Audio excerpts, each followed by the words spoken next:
What's up, guys? UFC 314 is this weekend, and I'm here to break down the entire card, starting with the early prelims, ending with the main event. And I'm so excited for this card. Seriously, this is one of the best cards we're getting this year. It may be the best card we're getting this year, sadly. It does have a couple fights that are mid on it, but with how the current UFC is, it seems like that's what we get these days. Yeah, let's get into breaking down this card. We are gonna start with this. Alrighty then. Well, we've got we'll even go out on a limb. You know what I'm saying?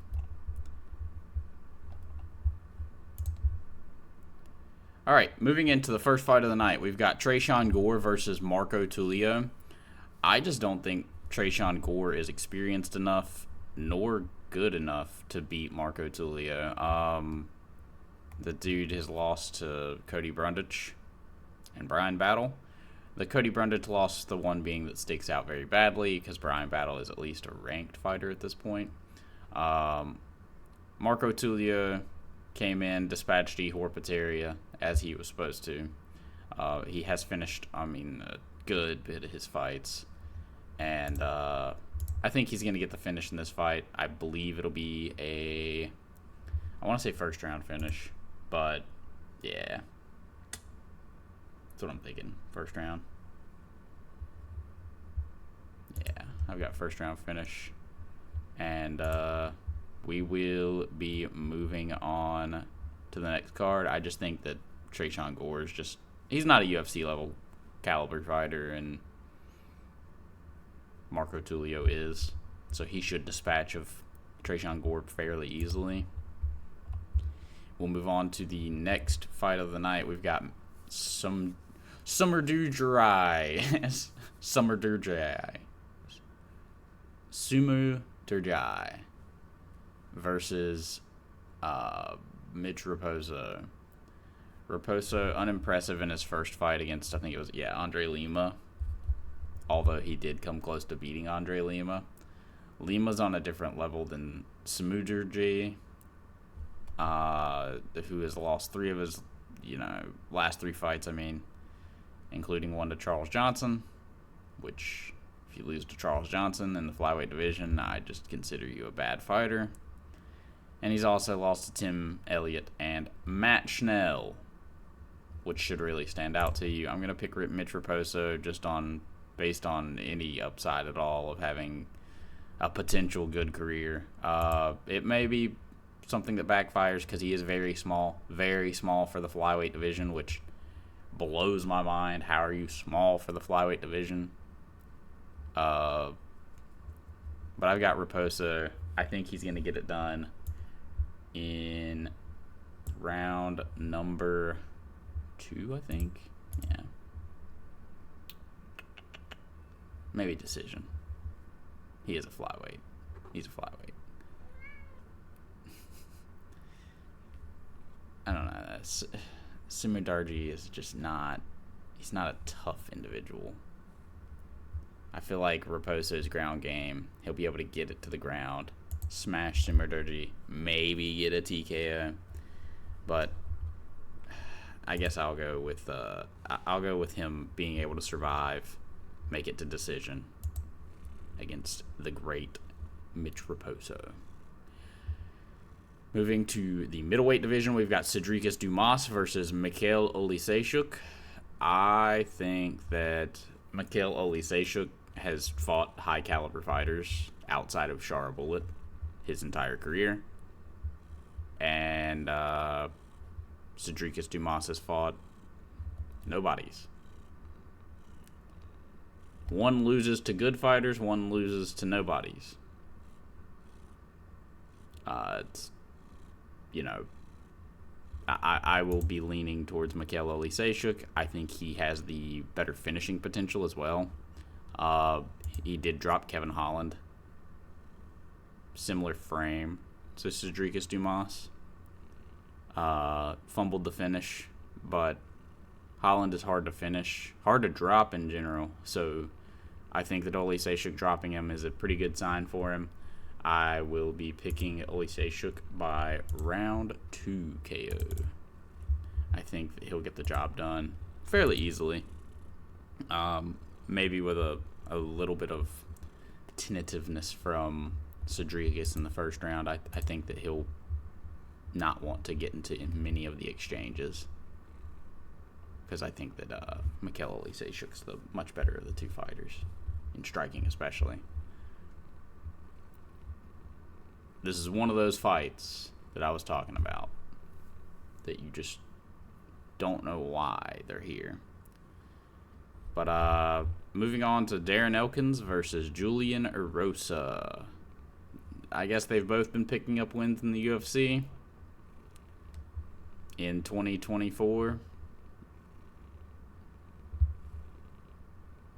And one of them has to win in 2025. I think that Julian Erosa is the better of the two fighters, I guess. You know, it's not by much. I think that he'll end up winning a decision. This fight, I don't care about it.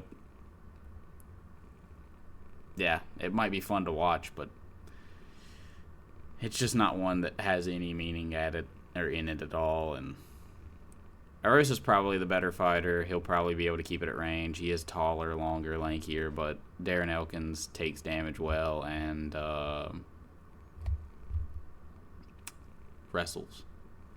And then just puts a pressure on you. Puts a pace on you. And I'm just not sure that he can do that to Julian Erosa. I really don't know, though. Erosa's mid. It's kind of a shit fight. Again, like I said, I think I've got Erosa by decision. Moving on to a somewhat captivating matchup, we've got Jim Miller versus Chase Hooper. I think that Chase Hooper is going to dominate Jim Miller, sadly. His beatdown of Vyacheslav Borishev and now the rest of lightweights has been good. His striking's a lot better than when he first started. I think he's long for this weight class too. Jim Miller's going to struggle with the range, and then I think he's going to end up getting dropped and then submitted in round number 2.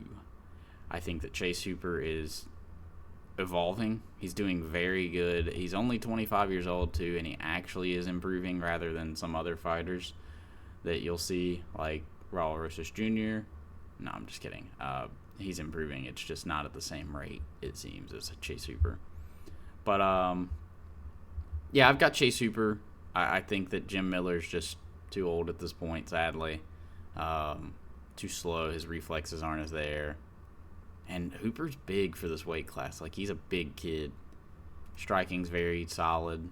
Grappling's great. I just don't think that Jim Miller's got the same toughness that he once had to be able to get in there and beat a guy like Chase Hooper. Moving on to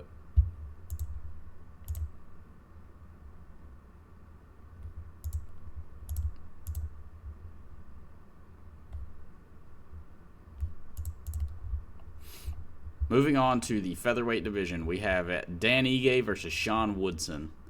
Sadly, I think that this alien-like creature is going to be able to keep Dan Ige's my frame ass away from him.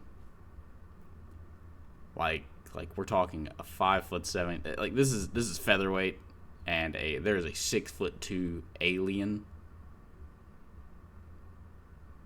in featherweight. This creature shouldn't be able to make weight. It does. And unfortunately, I do think it's one of the best fighters in this weight class. I would like to see him take on Ilia Topuria next so that we can get him out of this weight class. I'm just kidding. I've got Sean Woodson winning by decision. I think that he's going to be able to keep the fight at range, just pick at probe at Ige and kind of annoy him. Ige might be able to get the takedown and get some control time and actually, like, win the fight off of that. But I don't know. I just think Ige's slowing down a little bit, and Sean Woodson's actually realizing that he's decent and knows how to use range, which is surprising for most fighters for some reason, because even though you'll have guys with long rangey limbs, they just don't know how to use long rangey strikes and set up their striking. But yeah, Sean Woodson by decision. I think Ige is just too boxing centric. If Ige does get in on Sean Woodson, he very well could sleep Sean Woodson, and don't be surprised if he ends up doing so. But I think Woodson's going to be a little too slick and just keep the fight at range. I hope I'm wrong, though. I don't like the alien. Moving to the main card and the light heavyweight division, we've got Nikita Krylov versus Dominic Reyes. I'm going to be picking Nikita Krylov. I sadly think that he is the better of the two fighters. The more dangerous of the two, at least right now. I think they're very similarly skilled, but I actually believe they're very similarly skilled. It's just Krylov is, or at a similar skill level. It's just Krylov has a diverser skill set and a more dangerous skill set. So, like, he's more of a finisher than Dominic Reyes is now at this point. Either guy could get that done, but I've got Krylov. I think he's going to end up getting a KO. And I think it's going to probably happen, I want to say in the second round. I think that Dominic Reyes just isn't... He's not quite the same fighter he used to be. This is the same guy who beat John Jones, and now he went on I think it was like a 4-fight losing streak. I think it just doesn't have another loss here. We only track 5. But went on a 4-fight losing streak, and then finally came back, beat Dustin Jacoby and Anthony Smith, 2 GOATs of the division. I mean, those are just high-quality wins. But the wins that Nikita Krylov has, I mean, now that I'm looking at it, maybe sure Ryan Spans isn't so... Beating Ryan Spann doesn't mean so much. But the recent streak that Krylov's on, the finishing ability, it all just kind of leans in his favor. I hope Dominic Reyes wins. I hate seeing him down the way he has been, but, at this point, kind of used to it, so it is what it is. I've got Krylov winning by TKO KO round number 2. Moving to the featherweight division, we've got Yair Rodriguez versus Patricio Pitbull. Pitbull's a very good fighter, and I think that he could get this done by grappling. He also, he could knock out Yair, but he is very small-framed for the weight class. I think his grappling would suit him a little bit better against Yair, because Yair doesn't have the strongest grappling. He tends to fade, he tends to give up, it feels, a little more, not give up entirely, but he'll just lay there and he will let you control him. He will let you be on top of him instead of trying to get up at all cost. And I could see that costing him the fight against Pitbull, but right now, you look at the guys that Pitbull has lost to, and they're not as high level as the guys that Yair has lost to. Outside of the Ortega fight, that one kind of stands out to me. I don't think... I don't know. Ortega is good. He's done great. It's just he gives those weird performances where you're like, oh yeah, Ortega sucks. But he is one of the best. I do forget about that. Yair has beaten better fighters in his career. Typically when these guys from Bellator come over, their first fight does not go so well for them, and then they'll take over. Or you'll have the Michael Chandler approach where your first fight goes incredibly, and then you don't take over. I've got Yair winning by KO in round number 2. I think that the wild, crazy kicks are going to be a little too much for Pitbull. This is a guy who lost to a guy with a similar style in Sergio Pettis. But Yair is just a bigger Sergio Pettis.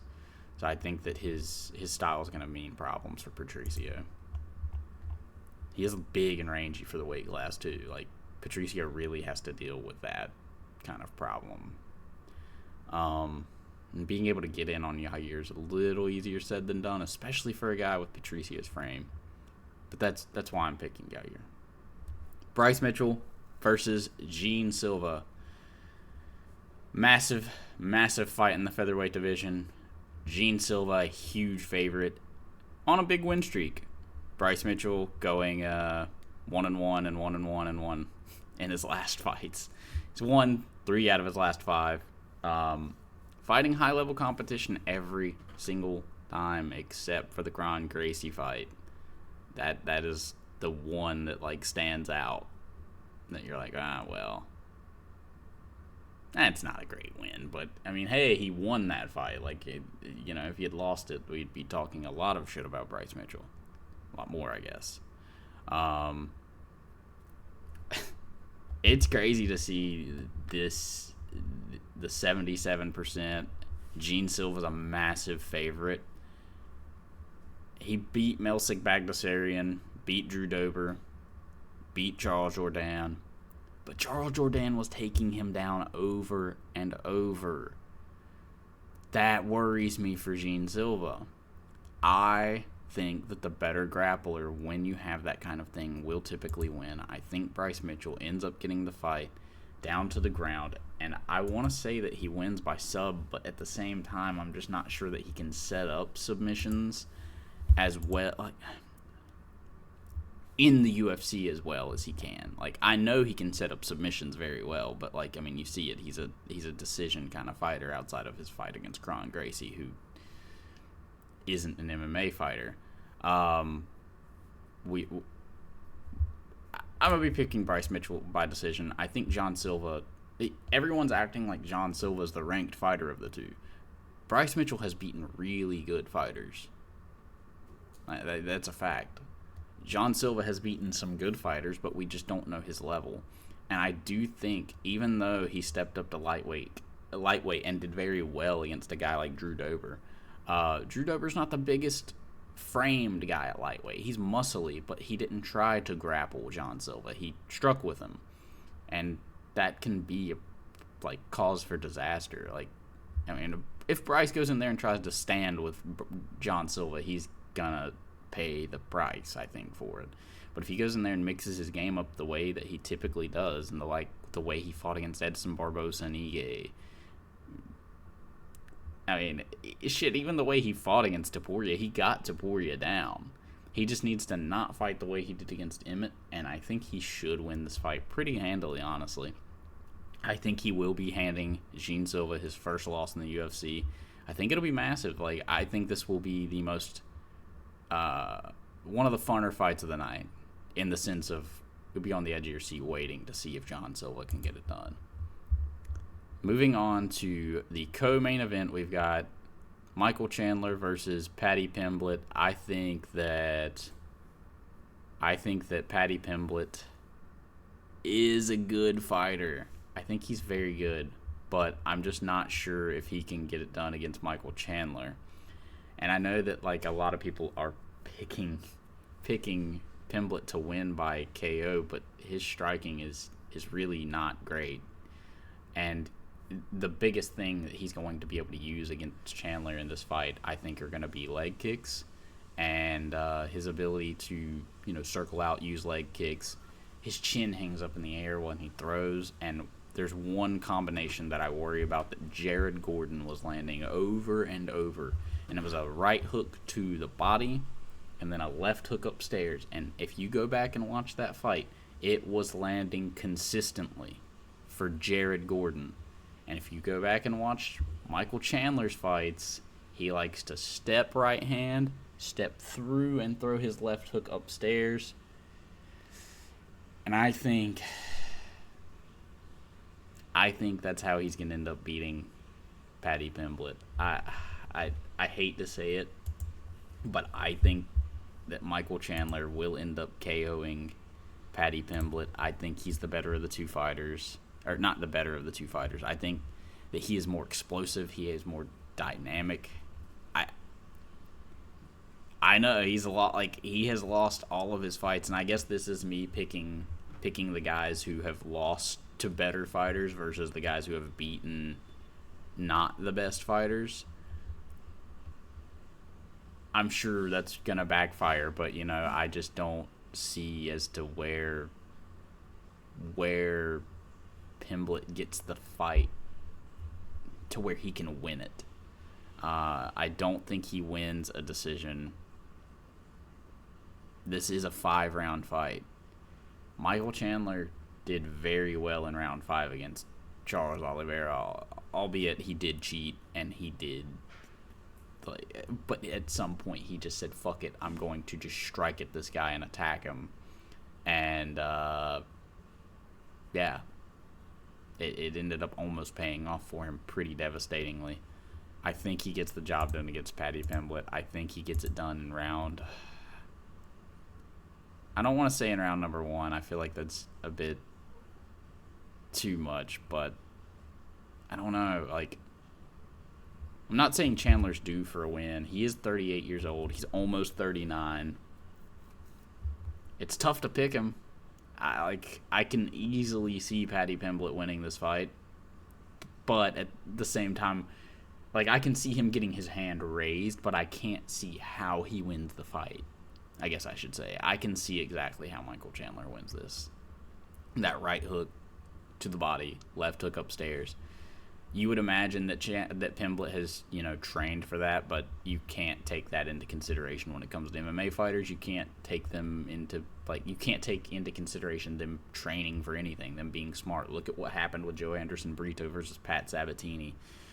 You would have imagined Brito would have been just training takedown defense solely, because his striking level is so much better than Pat Sabatini's that he should have destroyed him, but didn't look like he's trained takedown defense a day in his life. Anyways, Chandler's the one who can take this to the ground. Pimblett's not as explosive to do so. I think that Chandler can actually ride it out in his guard if he wanted to. Chandler has very good submission defense. Weirdly, got submitted by Dustin Poirier, of all people, to get submitted by. But, outside of that, his submission defense typically stands up very well. And I think he'll be able to get the job done in general. Moving to the main event of the evening, we've got, for the vacant 145 title, Alex Volkanovski versus Diego Lopes. I love these two dudes. I hate that they have to fight each other. It will be a fun fight. And I just think it's someone's time right now, man. I think Diego Lopes goes out and gets it done in round number 1, in round number 1 as well.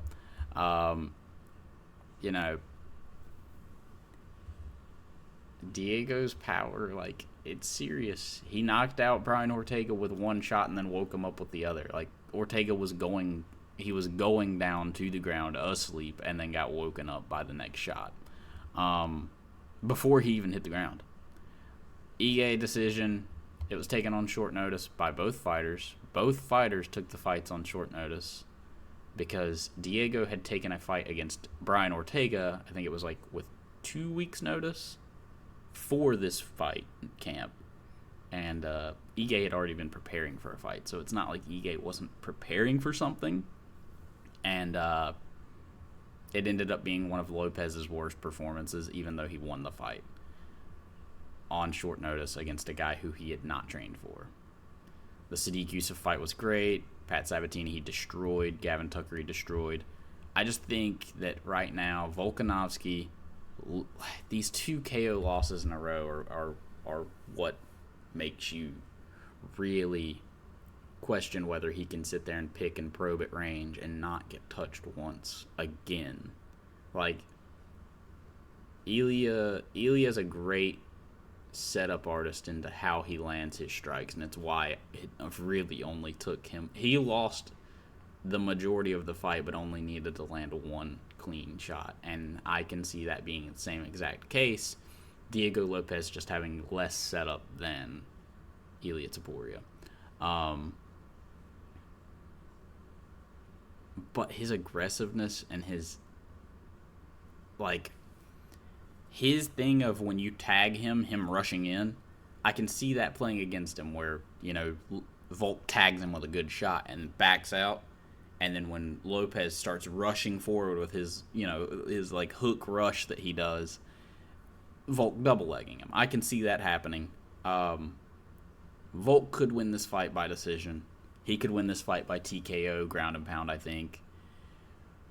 But if he doesn't use his grappling as his main attack, I think that he, especially in the first couple rounds at least, wear down Lopes and get him to the ground, gas out those arms, make sure he saps the power out of him. I'm just not sure that Lopes is huge. He looks the size that Makhachev looked against Volk, and Volk is only getting older. He's getting slower. I hope that he comes in and has a great performance. I hope he doesn't get KO'd. I want him to win the fight. But I just think it's Diego's time. I think Diego's one of these dudes who comes in with serious knockout power, aggression, belief in himself. His submission game's really good. It's aggressive, at least. I could see him giving Volk some troubles on the ground, even with his ground game, just trying to latch up a submission and then maybe standing up from there. But I think that Lopes is going to end up catching Volk after Volk has a solid performance in maybe round one, looking good. Volk's out there, hey, I'm looking good. And then, boom, one shot changes the fight. He gets dropped in almost every single fight that he's been in. Go back and watch them. It happens a lot. Volk is a tank, but his chin was only so good, I think. And now I think it's not going to be anywhere near the same. Lopes gets it done round number 2 by KO, in my opinion. Those are the fight picks. We'll go back over them. I guess no, we won't. We'll go back over them now. We've got Lopes by KO round 2, Chandler by round 1 KO, Mitchell by decision, Rodriguez by KO round 2, Krylov by KO round 2, Woodson by decision, John D. Roba by decision, Chase Hooper by submission round 2, Arosa by decision, Oliseshuk by round 2 KO, Raposo by decision, Tulio by round 1 KO, and Cornoli by round 2 TKO or KO. Anyways, we can now move into how we did last week. We did pretty freaking good last week. We got 9 out of the 12 fights right. We got the main event right. We got the Pat Sabatini, Joe Anderson Brito fight completely wrong. Looked like a fucking idiot there because, Brito doesn't train takedown defense, apparently. Chang Ho Lee defeating Cortavius Romeus. Almost got that perfect as well. Brad Tavares not getting round 3'd by GM3, which was crazy. Got Ode Osborne versus Grul. Felt like that was a pretty obvious pick. A lot of these Contender Series guys just are not ready for the UFC, and it's very obvious. Torres Finney defeating Robert Valentin did not happen. He didn't do anything. They didn't fight. Finney didn't go for damage, whereas Valentin did. There was that. Reese McKee with a huge victory, his first victory in the UFC, destroying Daniel Frunz's lip and eye. Luma Lukmume just doing a terrible job, stinking up the whole fucking arena. Victor Henry had a pretty fun fight. The Bidet got the job done. And then Talita Alankar beating Vanessa, the decision machine, Demopoulos. Anyways, that'll be it for the breakdown. We're doing pretty good on the year so far. We're 63%. We've got a good bit of our fight picks right here lately. And, yeah, looking to sweep the card this week. But this is a difficult fight week to predict. I think that a couple of the fights could literally easily go the other way. But, yeah. Like and subscribe, I guess. Bye.